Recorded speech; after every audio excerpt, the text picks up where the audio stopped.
there's a saying that I like, which is more scale, more care.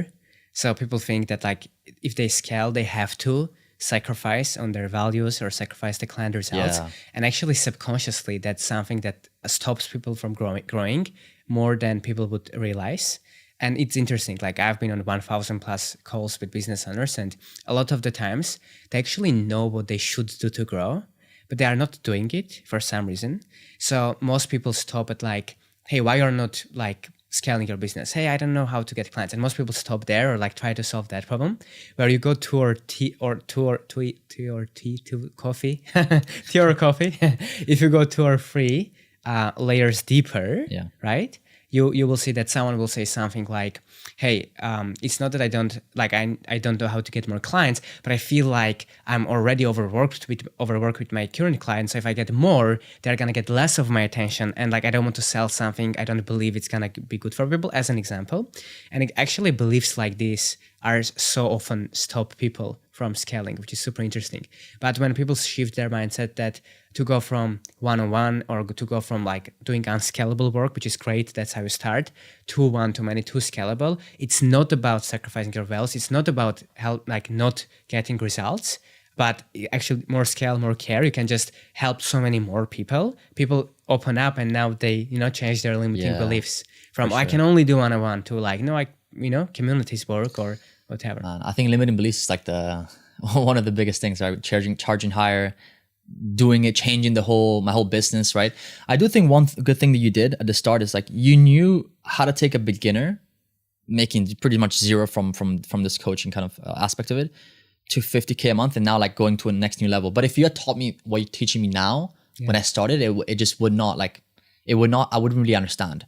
So I think I had to go through this exact process, charging higher, making sure we have like more testimonials, more case studies, and just getting accustomed to all of this and making money in the process to be able to now say, okay, we got this far, let's go and turn it up, right?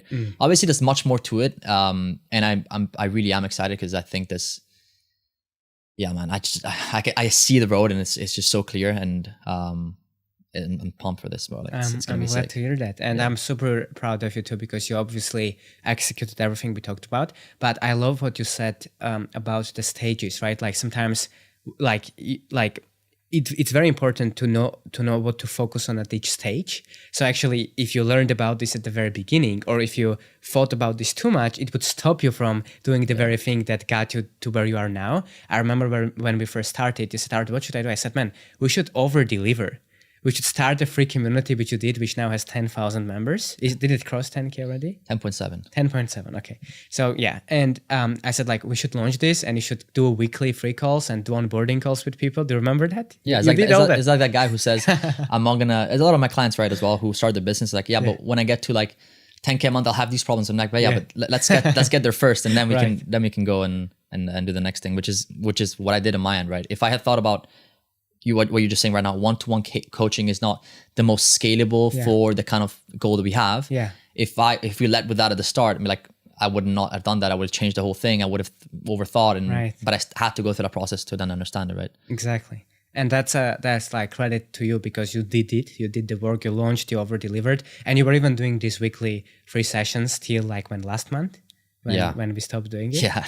So that shows that like, it's great. That shows that like you over-delivered, and that's what you do. When you start, why should people trust you versus the other person with more experience? Sure. Because you'll do more, right?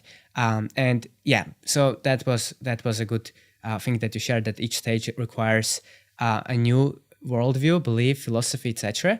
And also coming back to this, like in coaching programs, I've spent a lot, like 300K plus on coaching programs in the past few years. And the best ones always had that same philosophy that I'm trying my best to implement with my clients, which is what they should focus on in their case. Like sometimes they'll get a client and they'll tell them to do what they do now, not what they should do. And having that wisdom of saying, hey, at your stage, you should do this, and helping not even telling them about too many options so they don't get overwhelmed. Sure, bro, They go to the next one, and from there to the back, because when you get to millionaire, from there, it is going to be different. It is actually going to become more about team, more about culture. And today, for example, you were asking me about some of those questions.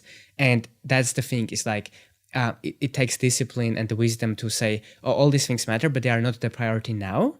So let me ignore them. And once I get to the right stage, that's when I would focus on it. Because sometimes people try to jump from the first step to the like sixth step, and that's when they, lose, when you need to do it step by step. Now, a lot of these trainings are available for free with all of the templates, AI tools, private feedback for you to be able to implement in your business. And guess what? It's absolutely free. So if you're interested, the link will be down below in the description and you can apply to join there.